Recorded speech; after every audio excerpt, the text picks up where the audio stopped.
Good morning. आज हम लोग इलेक्ट्रोस्टैटिक्स का सेकेंड क्लास करने जा रहे हैं। कल हम पिछले वीडियो में हमने फर्स्ट क्लास लेक्चर 1 की बात की थी। उसमें हमने देखा था कि क्या क्या पढ़ने हैं आपको फिजिक्स में। तो हमने बताया था कि ब्रीफ में मैं बता दूँ फिर से कि पूरे फिजिक्स को आप 3 भाग में हम बांट सकते हैं: इलेक्ट्रोमैग्नेटिज्म, ऑप्टिक्स और मॉडर्न फिजिक्स। इलेक्ट्रोमैग्नेटिज्म में हम लोग बेसिकली चार्ज की प्रॉपर्टीज, उसके द्वारा होने वाली घटनाओं का स्टडी करते हैं। तो हम लोग उसमें जब चार्ज रेस्ट में है, मतलब इलेक्ट्रोस्टैटिक्स पे अभी चर्चा कर रहे हैं। तो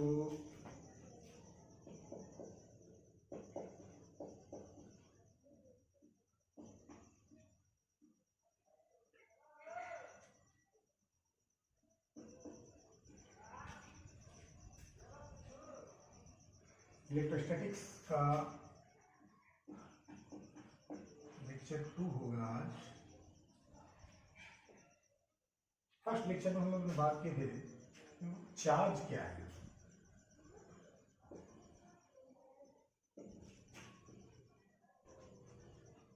इलेक्ट्रिक चार्ज के बारे में बात किया था। हमने देखा था कि electric charge is the basic property of a body by virtue of which it can gain to attract lighter particles. जब कोई बॉडी चार्ज हो, जैसे पेन बाल में रगड़ने से चार्ज हो जाता है, इसमें कागज के टुकड़े सट जाते हैं। हमने देखा था कि चार्ज 2 तरह के होते हैं। प्रॉपर्टी जब चार्ज में बात कर रहे थे, चार्ज के डेफिनेशन पढ़े थे और पढ़े थे प्रॉपर्टी जब चार्ज। पढ़ रहे हैं अभी प्रॉपर्टी जब चार्ज। इसमें फर्स्ट टॉपिक पढ़े थे हम लोग प्रॉपर्टीज में। हमने देखा था कि चार्ज के 2 नेचर होते हैं, मतलब एक्सपेरिमेंटली ऑब्टेन किए गए। हमने बताया कि चार्ज 2 तरह के होंगे, तो नेचर ऑफ चार्ज।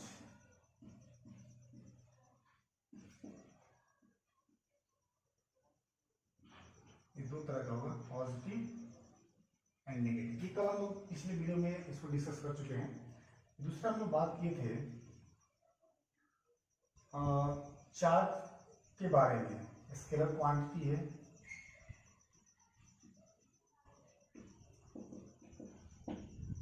ऐसा यूनिट जो होगा कूलम्ब होता है, and dimensional formula. Dimensional formula क्या होगा? कल हमने देखा था AT,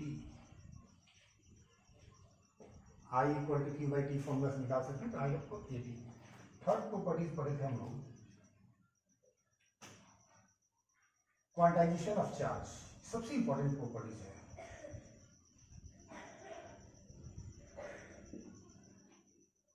TISJ भी लिख सकते हैं, क्वांटाइजेशन ऑफ चार्ज। ये सबसे इंपॉर्टेंट है। इसमें हम लोग बात किए थे, हमने पहले देखा था कि चार्ज बॉडी, कोई बॉडी चार्ज क्यों होती है? Due to the transfer of electron. Electron निकलेंगे तो उसमें इलेक्ट्रॉन की डिफिशियंसी होगी, उस पर पॉजिटिव चार्ज आएगा। जिस बॉडी इलेक्ट्रॉन जाएंगे उसमें इलेक्ट्रॉन की डिफिशियंसी होगी और उसमें नेगेटिव चार्ज आ जाएगा। तो हम लोग देखा था किसी बॉडी का जो चार्ज होगा, नेट चार्ज, वो Ne के बराबर होगा। क्या होगा? Ne, आइदर प्लस और माइनस। वेयर N क्या है? Transferable electrons. टोटल इलेक्ट्रॉन्स का नंबर नहीं है। N is the numbers of transferable electron, मतलब रगड़ने से या किसी भी तरीके से जितने इलेक्ट्रॉन ट्रांसफर होते हैं उनका वैल्यू क्या होगा? N। और ये जब भी होगा इंटीजर होगा।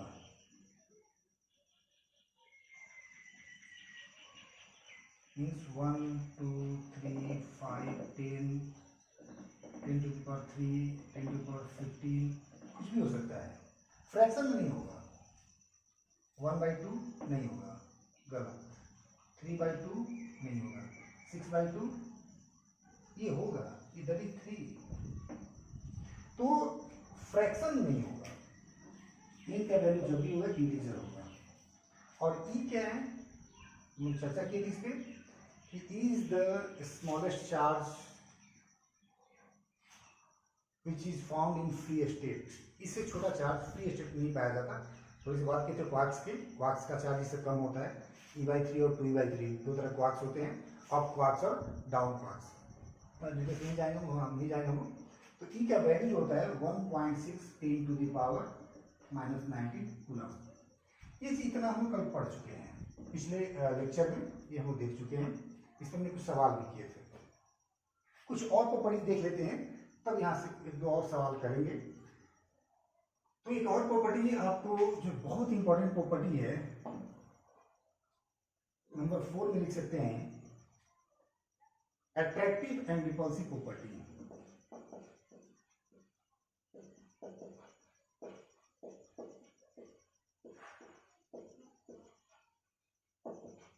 अट्रैक्टिव एंड रिपल्सिव प्रॉपर्टी ये क्या है? तो ये ऑब्जर्व प्रॉपर्टी है। ये प्रॉपर्टी तो ऑब्जर्व ही होती है, आप भी देख सकते हैं। जैसे आप एक एक्सपेरिमेंट कर सकते हैं अपने घर पे बैठ के कि एक बैलून ले लीजिए, बैलून मीन्स प्लास्टिक है, उसको कॉटन, जो कपड़ा पहने हैं कॉटन का, उससे रगड़िए, बैलून में हवा भरा हो और बेहतर है। और एक ऐसी जगह पे जहाँ बिल्कुल हवा नहीं चल रही, एकदम स्टील इन्वायरमेंट हो, वहाँ पर कमरे में, बंद कमरे में आप उसको एक धागे से लटका दें। हाँ, ध्यान रखें कि सांस, आपकी सांसों से भी डिस्टर्ब हो सकता है। इस सब चीज़ों का ध्यान रखते हुए हमने क्या किया, एक बैलून को कॉटन से रगड़ा और लटका दिया। तो जो बैलून को कॉटन से रगड़ेंगे तो दोनों चार्ज होगा, कॉटन भी और बैलून भी। अब जनरली देखा गया है कि कॉटन, बैलून पे जो चार्ज आएगा निगेटिव आएगा, कॉटन पे पॉजिटिव आएगा, और प्लास्टिक पे ऑलमोस्ट निगेटिव आता है। दूसरी, अब क्या करें, आप एक और बैलून लें, उसको भी कॉटन से रगड़ें और उसको भी लटका दें। अब दोनों बार सेम काम किए हैं, दोनों बार में अपने बैलून को कॉटन से रगड़ा है। तो पहले वाले बैलून पर भी निगेटिव चार्ज आएगा, दूसरे वाले बैलून पर भी निगेटिव चार्ज आएगा। अब उन दोनों को एक साथ लटका दें तो आप देखेंगे कि दोनों एक दूसरे के दूर चले जाएंगे। ठीक है, मीन्स व्हाट, आपने क्या देखा, एक ही जगह से दो आपने निगेटिव चार्ज लटकाया तो ये अलग हो गया। They exert force on each other, means there is a repulsive force between negative and negative charge. Repulsion. Similar charge repel each other कर सकते हैं। वैसे ही जब हम कॉटन को, जो दो कॉटन था, दोनों कॉटन पॉजिटिव चार्ज आया था, उसको हम अगर लटकाएंगे एक ही पॉइंट से, ये दोनों भी दूर चले जाएंगे, इनमें भी रिपल्सन होगा। ठीक है, लेकिन यही जब एक्सपेरिमेंट हम लोग करेंगे, एक कॉटन ले लिए प्लस और बैलून ले लिए माइनस, जब इन दोनों को लटकाया गया, एक दूसरे के करीब आ गए, दूर लटका हुए हैं फिर भी नजदीक आ गए, एक साथ है फिर भी दूर चले गए, इनमें क्या हो रहा है, अट्रैक्शन। ठीक है, ये हमने एक्सपेरिमेंट के आधार पर देखा कि नेगेटिव चार्ज में रिपल्सन हो रहा है, पॉजिटिव चार्ज में रिपल्सन हो रहा है, पॉजिटिव नेगेटिव में क्या हो रहा है, अट्रैक्शन हो रहा है। तो आप प्रॉपर्टीज 4 में लिख सकते हैं, क्या लिख सकते हैं,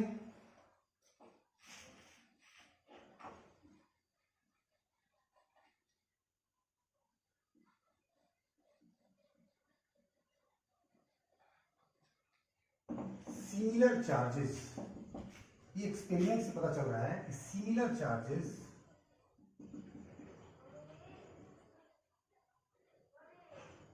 attract each other,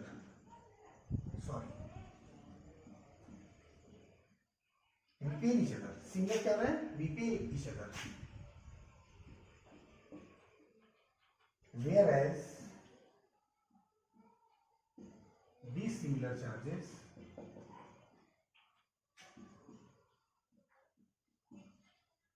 attract each other.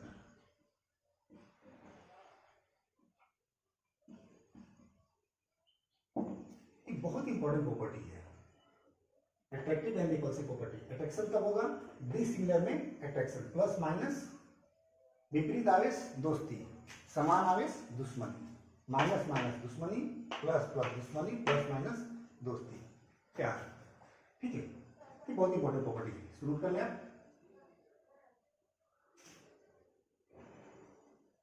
कुछ और प्रॉपर्टीज पढ़ेंगे। इसे एक और बहुत इंपॉर्टेंट प्रॉपर्टी है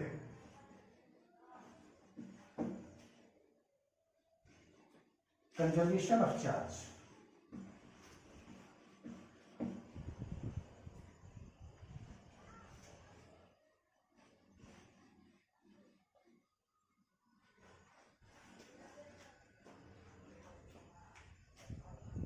कितना नंबर आएगा? 5।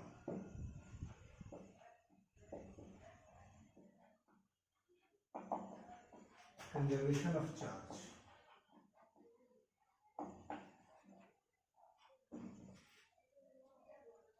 मीन्स कंजर्व, जिसको हम चेंज नहीं कर सकते। It means neither create not destroy. तो हमने प्लास्टिक को जब बाल से रगड़ा था, क्या हमने चार्ज क्रिएट किया था? नहीं, बॉडी को चार्ज किया था, हमने इलेक्ट्रॉन ने क्रिएट नहीं किया था। इलेक्ट्रॉन को ट्रांसफर करने से इसमें कुछ एबिलिटी आ गई थी। हमने चार्ज प्रोड्यूस नहीं किया था, बॉडी को चार्ज किया था।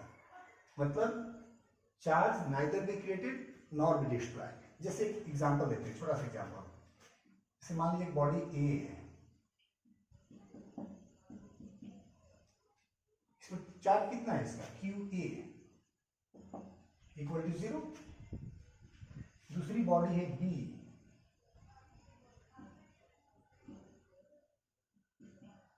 इसका चार्ज कितना है? 0। कैसे 0 कर सकते हैं? 2 plus 2 minus, 2 plus 2 minus 0।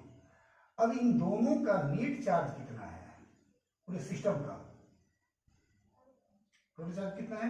Q equal to 0। Initially जब हमने कुछ नहीं किया था, दो बॉडी लिए, दोनों का चार्ज कितना था? 0। अब हम क्या करते हैं? नाउ इन दोनों को रब कर दे रहे हैं। क्या कर रहे हैं? रब कर रहे हैं। ए को बी के साथ रब कर रहे हैं, रगड़ रहे हैं।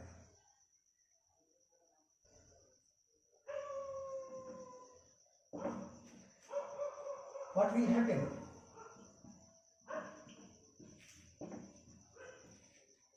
इलेक्ट्रॉन बी से भी जा सकता है, ए से भी जा सकता है। हमने माना क्या कि ए से बी में इलेक्ट्रॉन चले गए।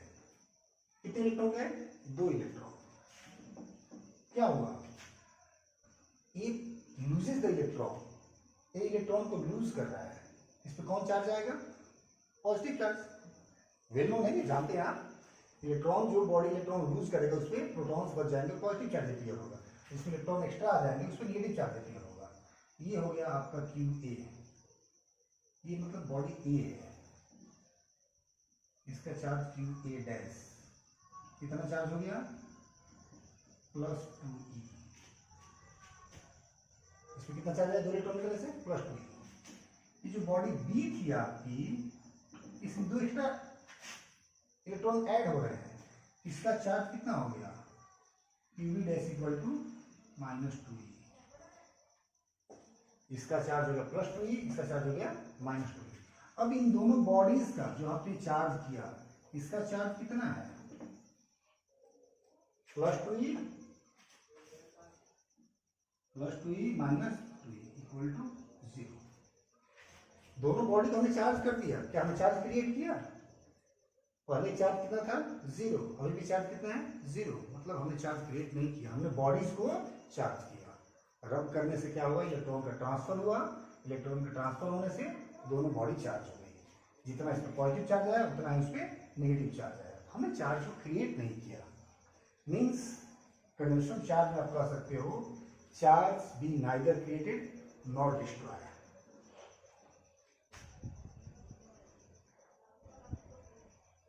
इसके आगे आप डायरेक्टली लिख सकते हैं charge B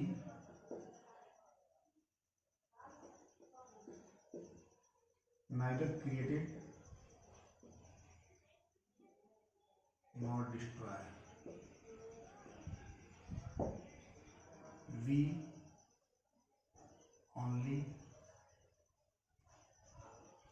charge the body.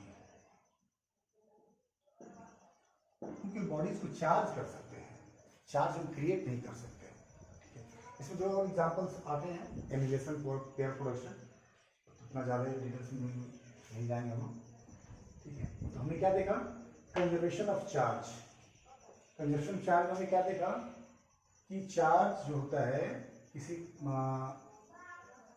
Body का, सिस्टम का जो कंजर्व का, एक लगाव लिख सकते हैं, it means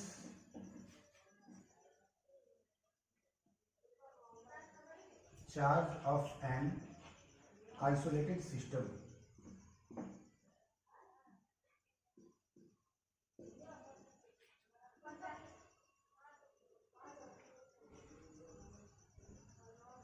always remains same. Charge हमने क्रिएट नहीं किया, डिस्ट्रॉय मतलब किसी भी आइसोलेटेड सिस्टम, जैसे एक सिस्टम हुआ ए और बी, दो बॉडी मिला के क्या होगा, सिस्टम हुआ। इस सिस्टम का जो टोटल चार्ज होगा चेंज नहीं होगा, सेम रहेगा। पहले कितना था 0, अभी भी कितना है 0। ठीक है, ये अभी कौन सी प्रॉपर्टीज पढ़ी, कंजर्वेशन ऑफ चार्ज। सो इसको नोट कर लें आप।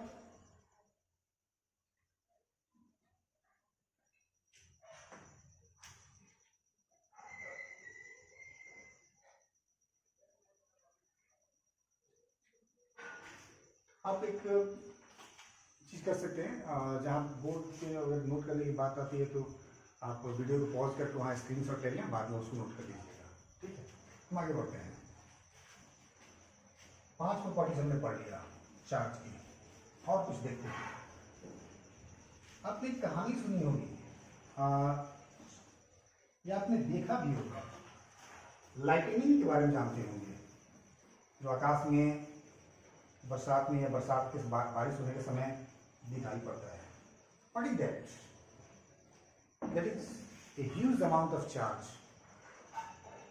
अब चार्ज वहां प्रोड्यूस हुआ, हालांकि वहां पर चार्जिंग नहीं होता, डिस्चार्जिंग होता है। बादल जब आकाश में घूम रहे होते हैं तो फ्रिक्शन की वजह से चार्ज होते हैं, और जब टकराते हैं तो चार्ज वहां से डिस्चार्ज होता है, वहां से गिर जाता है, अलग हो जाता है उस बादलों से, और वो ह्यूज अमाउंट ऑफ चार्ज जो है लोअर पोटेंशियल अर्थ की ओर मूव करता है। तो चार्ज एक जगह से दूसरी जगह आ गया। ठीक है, वैसे ही आप कह सकते हो कि चार्ज एक बॉडी से दूसरे बॉडी में भी जा सकता है। इसलिए पेन है, अब डिपेंड करता है बॉडीज पर, बॉडी से प्रॉपर्टीज पर। बॉडी दो तरह की होती हैं, कंडक्टिंग या नॉन कंडक्टिंग। अगर बॉडी कंडक्टिंग है, जैसे मान लीजिए आयरन का होता है, आयरन कंडक्टिंग बॉडी चार्ज के लिए, चार्ज इलेक्ट्रिसिटी का कंडक्टिंग होता है। तो चार्ज अगर यहाँ राइज होगा तो पूरे पेन पर फैल जाएगा, कंडक्टिंग बॉडी के लिए, एक जगह से दूसरी जगह चला गया। लेकिन ये नॉन कंडक्टिंग है, प्लास्टिक है, तो चार्ज यहाँ राइज होगा तो यहीं रह जाएगा। हाँ, दूसरे बॉडी के कांटेक्ट में लाएंगे तो ट्रांसफर हो सकता है, इलेक्ट्रॉन कुछ ट्रांसफर हो सकते हैं। तो कहने का मतलब ये है कि हम अगला टॉपिक लिख सकते हैं प्रॉपर्टीज में, चार्ज इज ट्रांसफरेबल। चार्ज भी ट्रांसफरेबल, चार्ज भी ट्रांसफरेबल। चार्ज ट्रांसफरेबल होता है मतलब एक बॉडी से दूसरे बॉडी या एक पार्ट से दूसरे पार्ट। ठीक है, जैसे बादलों से चार्ज जमीन पे चला आता है। जैसे आप हाथ को रगड़ोगे कॉटन से, आपके हाथ में कागज नहीं सटेंगे, आप करके देख सकते हैं, क्योंकि आपका जो बॉडी कंडक्टिंग है, चार्ज यहाँ राइज होगा। हाँ, बहुत देर तक रगड़ने तो हो सकता है कुछ और सट जाए, लेकिन आप कॉटन से रगड़ोगे तो इस पर चार्ज राइज, ये चार्ज जो होगा पूरे आपके बॉडी में स्प्रेड हो जाएगा चारों तरफ। कंडक्टिंग बॉडी में चार्ज एक जगह से दूसरी जगह चले जाते हैं। तो आप देख सकते हैं चार्ज भी ट्रांसफरेबल में डैश लिख सकते हैं,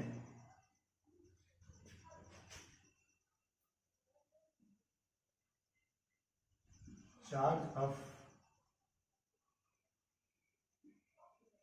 कंडक्टिंग बॉडी।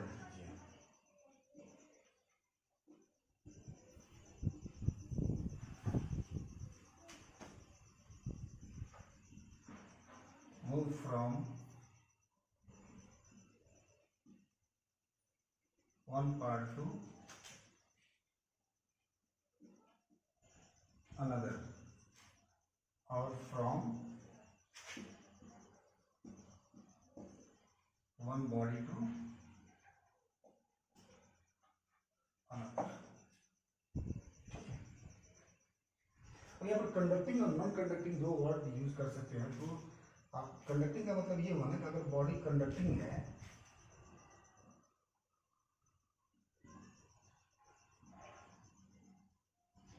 तो जब चार्ज को दिखाएंगे ना तो सरफेस पर दिखाएंगे।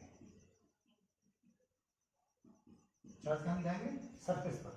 जब जो बॉडी नॉन कंडक्टिंग होगी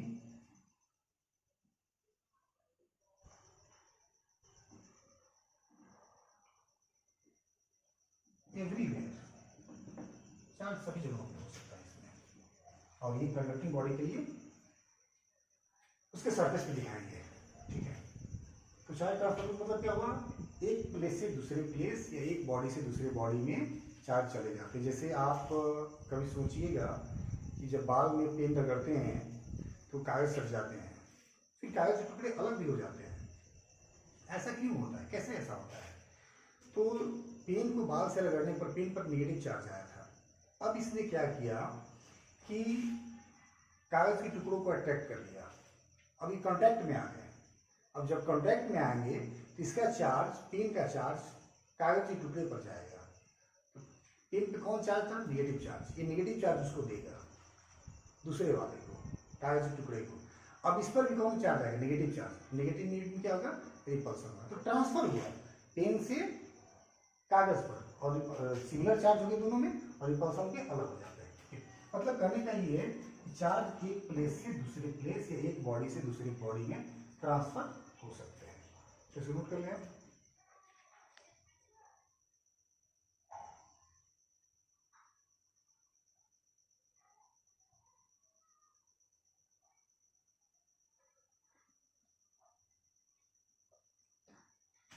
एक और प्रॉपर्टी लिखते हैं। Charge is invariant.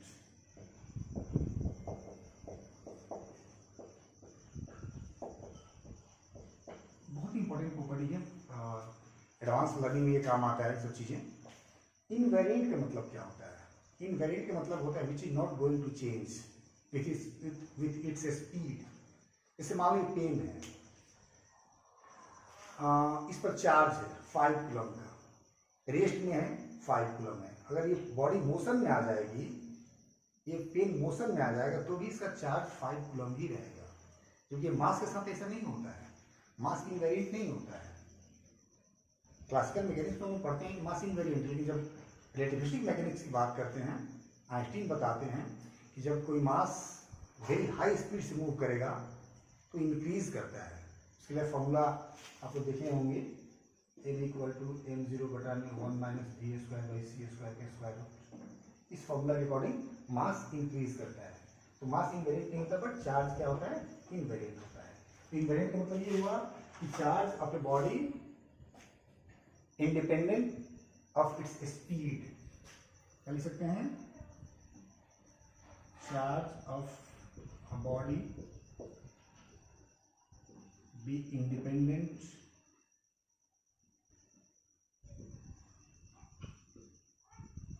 of its speed। Speed से इंडिपेंडेंट होता है। स्पीड बढ़ने घटने से चार्ज पर कोई असर नहीं पड़ेगा, जबकि मास क्लासिकल मैकेनिक्स में तो नहीं, बट रिलेटिविस्टिक मैकेनिक्स में हम बात करते हैं कि जब मास को स्पीड बढ़ाएंगे तो वेरी करेगा, मास इंक्रीज करता है। और आप जानते हैं E = mc²। जैसे ही मास का स्पीड लाइट के स्पीड के बराबर हो जाएगा, वो एनर्जी में कन्वर्ट हो जाएगा, वगैरह वगैरह। वहाँ बात करते हैं। तो हम लोग यहाँ पर बात करें चार्ज के बारे में। तो अगली प्रॉपर्टी क्या पड़ेगी? Charge is invariant. इनवेरिएंट का मतलब हुआ कि चार्ज रेस्ट में है या मोशन में, चार्ज का वैल्यू चेंज नहीं होगा। एक और प्रॉपर्टी देख लेते हैं। ये बहुत इंपॉर्टेंट प्रॉपर्टी है एडवांस लर्निंग के लिए। मतलब क्वांटम कर सकते हैं स्केल पर, क्लासिकल मैकेनिक्स मतलब क्लासिकल स्केल पर ना करके। जैसे आपने पढ़ा होगा ड्रॉबैक ऑफ रदरफोर्ड। रदरफोर्ड का जो एटॉमिक मॉडल है उसकी कमियां क्या थी, तो बताते हैं कि इलेक्ट्रॉन जो होगा न्यूक्लियस के चारों तरफ सर्कुलर ऑर्बिट में रिवॉल्व करेगा। और जब आप ये भी जानते हो जब कोई बॉडी सर्कुलर पाथ में मूव कर रही होती है with constant speed, then it is in accelerated motion. Speed constant है फिर भी मोशन एक्सेलरेटेड है, क्यों? डायरेक्शन चेंज हो रहा है, ठीक है। तो इलेक्ट्रॉन जब सर्कुलर पाथ में मूव कर रहा है तो सर्कुलर पाथ में मूव करेगा मतलब एक्सेलरेटेड मोशन में है। और जब कोई भी चार्ज एक्सेलरेटेड मोशन में होगा तो एनर्जी रिलीज करेगा। क्या करेगा वो? एनर्जी रिलीज करेगा। जब एनर्जी रिलीज करेगा तो उसकी एनर्जी कम होती जाएगी और अल्टीमेटली क्या होगा? वो न्यूक्लियस में फॉल कर जाएगा। ये ड्रॉबैक था। क्यों वो एक्सप्लेन नहीं कर पाया? क्योंकि वो क्वांटम कंसेप्ट को यूज नहीं कर पाए थे, ठीक है। तो इस चीज को नहीं जानते थे,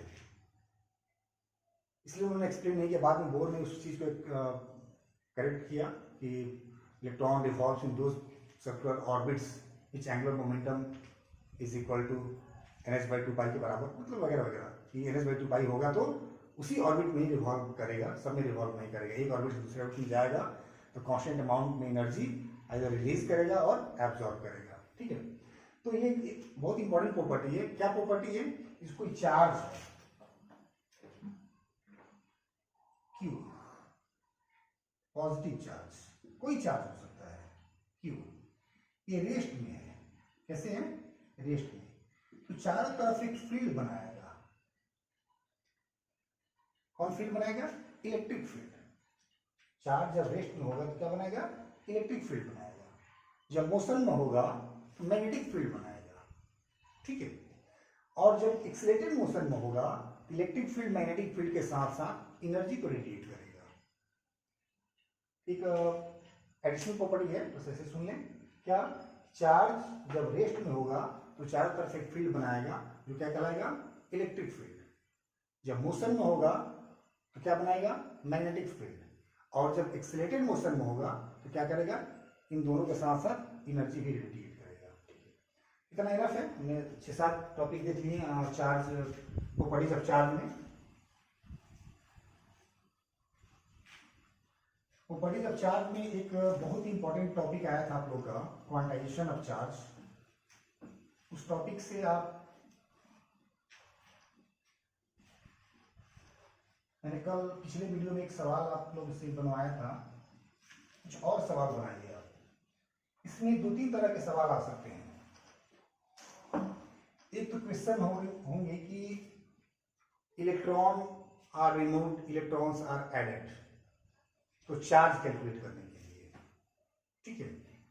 दूसरा, चार्ज दिया रहेगा बॉडी का, इस बॉडी पे इतना चार्ज है, इधर पॉजिटिव और नेगेटिव, तो कितने इलेक्ट्रॉन रिमूव हुए हैं या ऐड हुए हैं। अगर पॉजिटिव चार्ज दिया है इलेक्ट्रॉन क्या हुआ है? रिमूव हुआ है। अगर नेगेटिव चार्ज दिया है इलेक्ट्रॉन क्या हुआ है? ऐड हुआ है। तो उसमें नंबर्स ऑफ इलेक्ट्रॉन्स निकालने होंगे। और तीसरे टाइप का सवाल आता है कि चार्ज दे देगा, किसी बॉडी पे इतना चार्ज है, क्या ये पॉसिबल है? कोई चार्ज का अमाउंट दे देगा पॉजिटिव और नेगेटिव और पूछेगा क्या is it possible on a body, तो वहां पर हम क्या करेंगे? इन का वैल्यू निकालेंगे। क्योंकि हमने देखा था Q इक्वल टू एनी में n जो है इंटीजर है, तो Q दिया रहेगा, ये पता है आपको, n का वैल्यू निकालेंगे। अगर n इंटीजर आता है then that charge is possible and on that body, and if it is n is not integer that charge is not possible, ठीक है। तो दो तरह का सवाल देखते हैं। पहले टाइप का सवाल देख चुके थे कि इलेक्ट्रॉन ट्रांसफर हो रहा है तो चार्ज कितना होगा। दूसरा, चार्ज दिया हुआ है, ठीक है। जैसे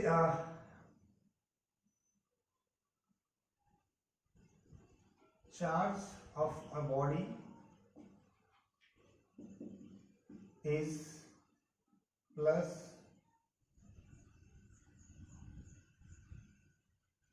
ट्वेंटी कूलम, बहुत बड़ा चार्ज है, इतना नहीं देते, छोटा देते हैं। 1.6 10 to the power,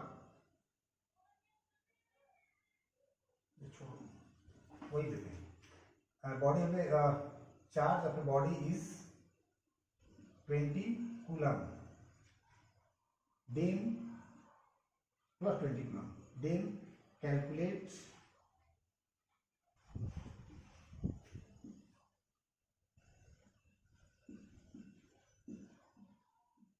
number of electrons। अब ये बताइए इसमें इस बॉडी पे चार्ज दिया हुआ है प्लस 20 कूलम, इलेक्ट्रॉन रिमूव हुए हैं या ऐड हुए हैं? तो प्लस 20 है, प्लस 20 कब आएगा? जब इलेक्ट्रॉन रिमूव होंगे। तो then calculate number of electron removed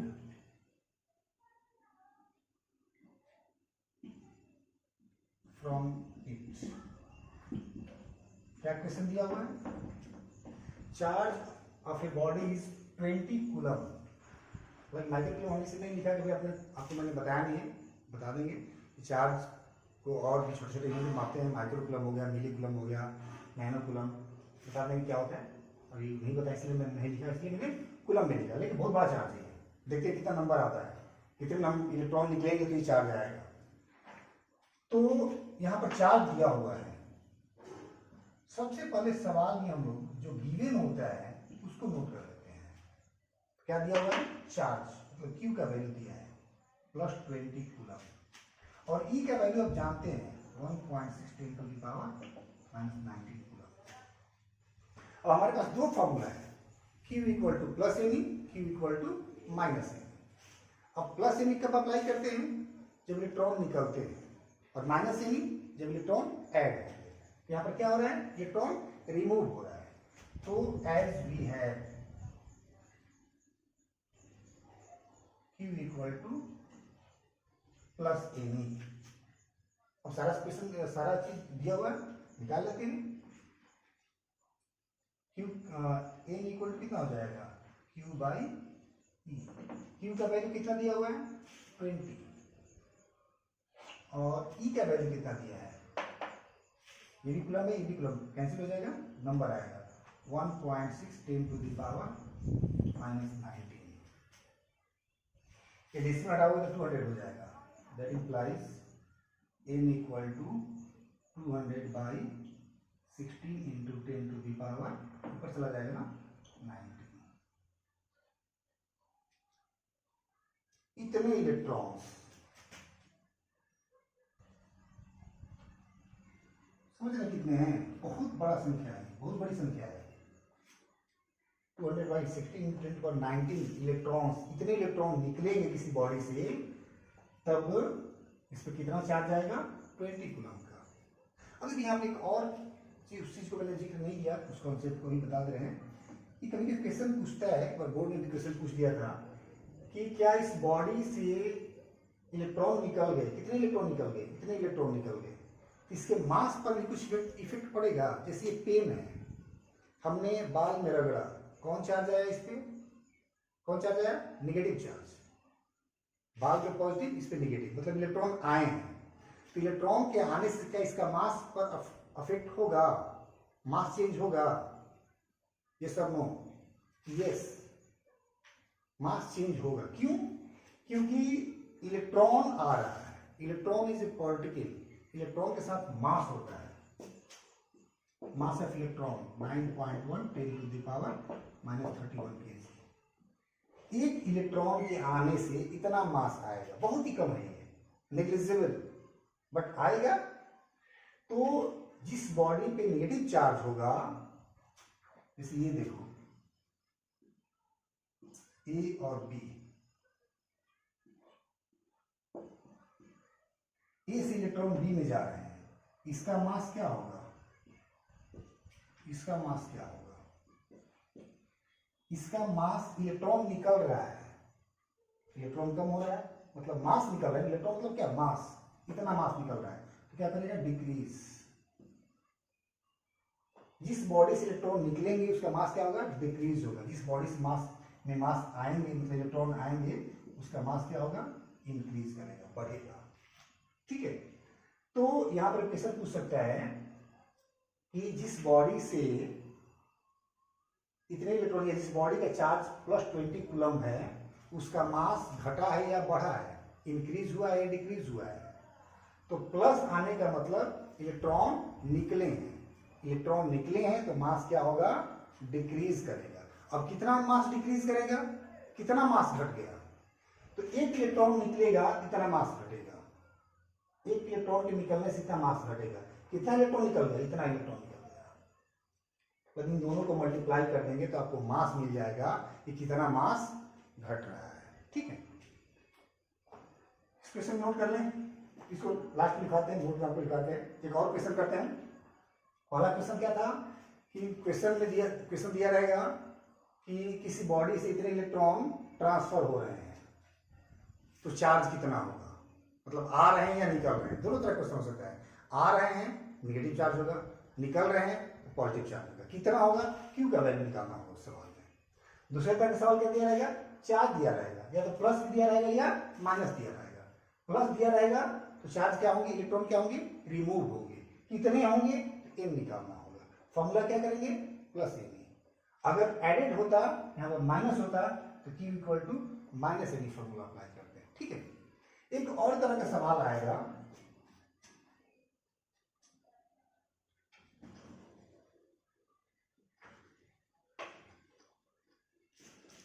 एक डिफरेंट टाइप का सवाल आएगा।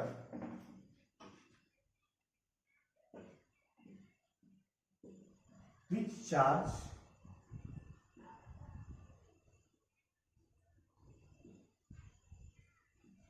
be possible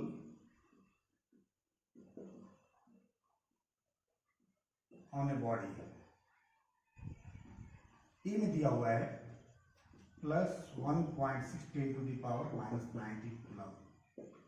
बी में दिया हुआ है प्लस माइनस दिया है minus 1.6 10 to the power minus 18 coulomb. और सी में दिया है 4.8 10 to the power minus 20 coulomb, minus 18 coulomb कर देते हैं। और एक और देते हैं डी में minus 3.2 into 10 to the power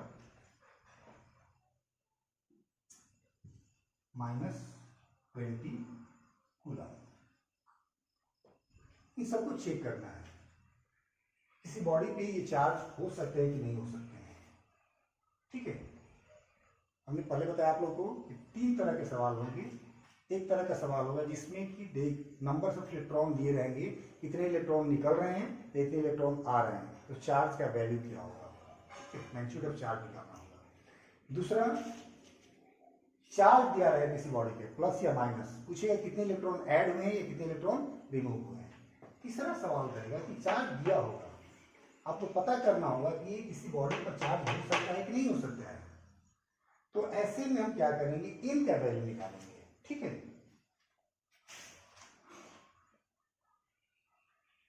ये को सॉल्व करें अगर हम, तो क्यू का वैल्यू दिया हुआ है, क्यू कितना दिया है 1.6 प्लस दिया है 1.6 10 to the power minus 19 coulomb.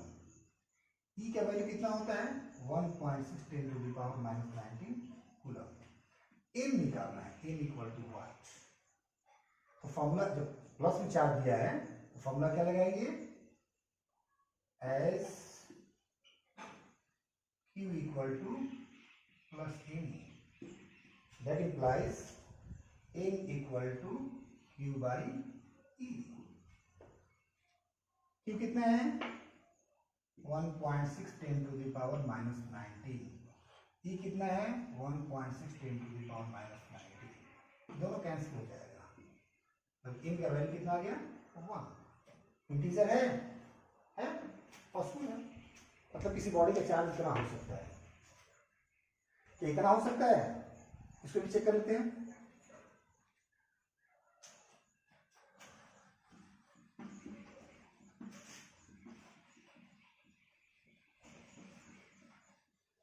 D को चेक करते हैं, इसके लिए एन निकालते हैं सीधे क्यू बाई ई। तो यहां पर क्यू बराबर होगा माइनस ए, एन बराबर क्यू बराबर माइनस ई होगा। ठीक है, क्योंकि चार्ज नेगेटिव दिया है ना, Q equal to minus M. Q का वैल्यू है -1.6 10 टू द पावर -19 और E का वैल्यू है जानते हैं माइनस के साथ 1.6 10 टू द पावर माइनस ये कितना दिया है 18 दिया है ये वाला और ये कितना होता है 19। 1.6 माइनस कैंसिल हो जाएगा m कितना हो गया ऊपर जाएगा 10 का पावर -18 इंटू 10 का पावर 19 माइनस प्लस हो जाएगा -18 प्लस 19 10 का power 1 means n equal to 10 possible है सही है ठीक है। इनका वैल्यू कितना आ गया 10 आ गया सही है ना कैलकुलेशन आंसर 18 19 ठीक है।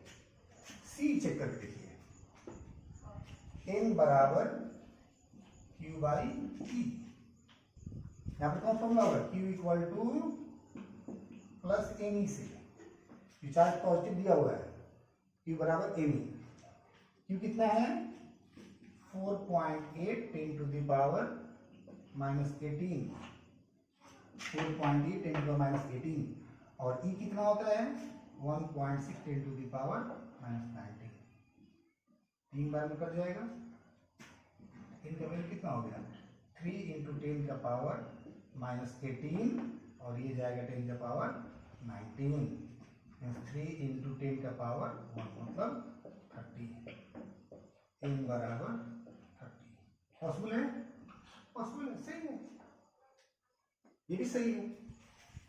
टी देखते हैं फॉर्मूला क्या होगा q बराबर minus M that implies n equal to q by minus T का वैल्यू कितना दिया हुआ है -3.2 10 टू द पावर -19 है -20 है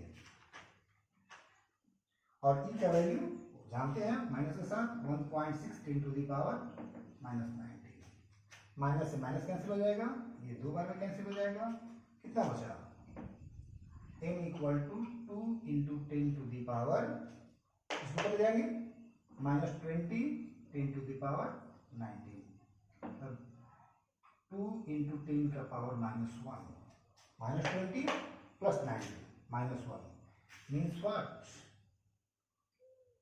n बराबर 2 बाई 10 मतलब n का वैल्यू आ गया 0.2 इज इट पॉसिबल नो ये फ्रैक्शन में 2 बाई 10 नॉट इंटीजर ये पॉसिबल नहीं है। इस तरह से और भी आप लोग सवाल बना सकते हैं। तो अभी आज तक हम लोगों ने क्या कंप्लीट किया चार्ज और प्रॉपर्टीज ऑफ चार्ज ठीक है। एक चीज आप नोट में लिख सकते हैं कि mass of A charge body changes. अब इसमें दो तीन तरह के सवाल आते हैं mass of A charge body changes remain same में इंक्रीज और डिक्रीज में इंक्रीज में बहुत तरह के ऑप्शन पूछे जाएंगे। तो ध्यान रखिएगा चार्ज ऑफ ए बॉडी कहेगा तो मास में इंक्रीज में डिक्रीज घट भी सकता है बढ़ भी सकता है। जब चार्ज क्लियर नहीं किया रहेगा कि पॉजिटिव है कि निगेटिव है केवल चार्ज कहेगा तो कहेंगे कि मास घट भी सकता है बढ़ भी सकता है। लेकिन जब कहेगा कि mass of A positively charge body positively charge का मतलब क्या इलेक्ट्रॉन निकल गए हैं तो मास क्या हुआ है घटा है और पूछेगा कि mass of A negatively charge body तो इलेक्ट्रॉन क्या हुए हैं आए हैं इलेक्ट्रॉन आए तो मास क्या होगा बढ़ेगा। इन सब चीजों को ध्यान रखिएगा। क्या मैंने बताया अगर पूछे mass of A charge body में इंक्रीज में डिक्रीज घट भी सकता है बढ़ भी सकता है लेकिन पॉजिटिव चार्ज कहेगा तो ऑलवेज क्या होगा डिक्रीज होगा क्योंकि इलेक्ट्रॉन निकलने से पॉजिटिव चार्ज आता है और अगर नेगेटिव चार्ज की मास पूछेगा तो उसका मास क्या होगा बढ़ा हुआ होगा ठीक है। तो इस वीडियो में इतना ही रहते हैं। अगले वीडियो में हम लोग बात करेंगे कि चार्ज का डिस्ट्रीब्यूशन कैसा होगा चार्ज कैसे डिस्ट्रीब्यूट होगा किसी बॉडी पे बॉडी के शेप के अनुसार डिस्ट्रीब्यूशन होगा ठीक है। अगले वीडियो में हम लोग बात करेंगे कंटिन्यूअस डिस्ट्रीब्यूशन ऑफ चार्ज। आज इतना रहते हैं थैंक यू।